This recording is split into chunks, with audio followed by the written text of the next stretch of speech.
I'm Anil Kumar, and in this video we'll summarize some of our learnings about equivalent linear systems. So the question is true or false. We are given three parts.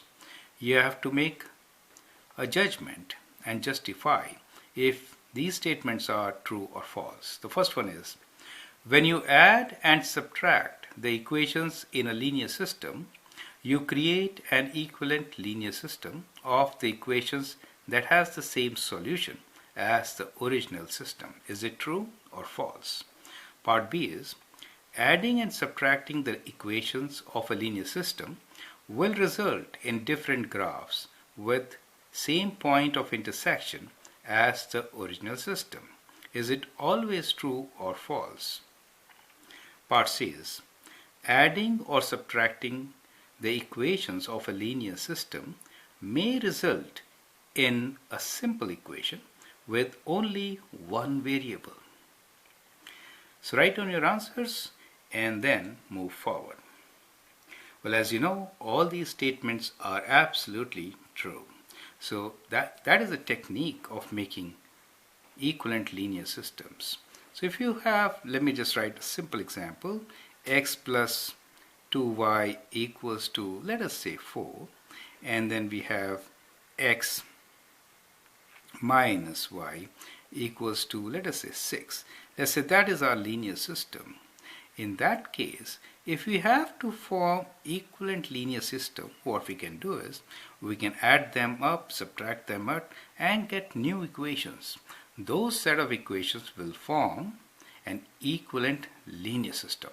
And whenever we do this addition and subtraction, it may result into a simpler equation with one variable.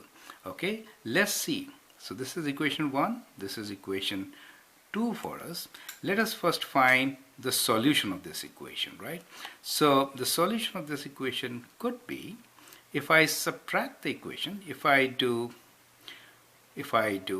let me find equivalent linear system and then find the solution this time. Okay, so if I do equation 1 minus equation 2, what do I get?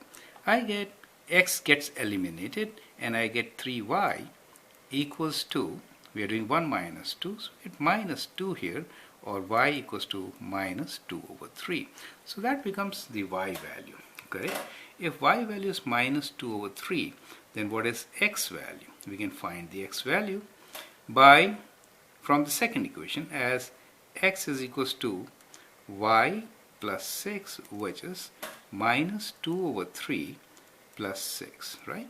So that gives you the answer. 6 times 3 is 18, so 3 is the denominator, minus 2 plus 18, and that is 16 over 3. So that is the x value, right? So that is how you can get the solution of your linear system, which is kind of complicated since I randomly picked up the values. So the solution for us is 16 over 3, and the y value is minus 2 over 3, right? Now, to form equivalent linear systems, what we can do is we can add and subtract. We have already done the subtraction part. Let's add these two equations. If I add these two equations, what do I get? I get 2x, and when I add these, I get plus y equals to 10, right? Now, if I say that this equation and y equals to minus 2 over 3 forms an equivalent linear system, in that case, point 16 over 3 for x and minus 2 over 3 for y should lie at the intersection of these two lines. Let's verify, okay? So here, if I put y as minus 2 over 3, what value of x do I get? Let us calculate, okay? So that is to say 2x, and I'm placing y as minus 2 over 3. Minus 2 over 3 equals to 10. Now what is the x value? So when I take it on the other side, I get twice x equals to 10 plus 2 over 3, which is 32 over 3. That is 2 times x, and that gives us x equals to half of this, which is 16 over 3. Same, right? So that means the point of intersection of the first set of equation lies on the second set of equation, which we got by adding or subtracting the original equation, right?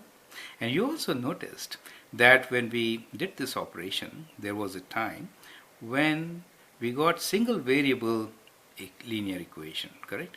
So that is the part C. Adding or subtracting the equations of a linear system may result in a simple equation with only one variable, right?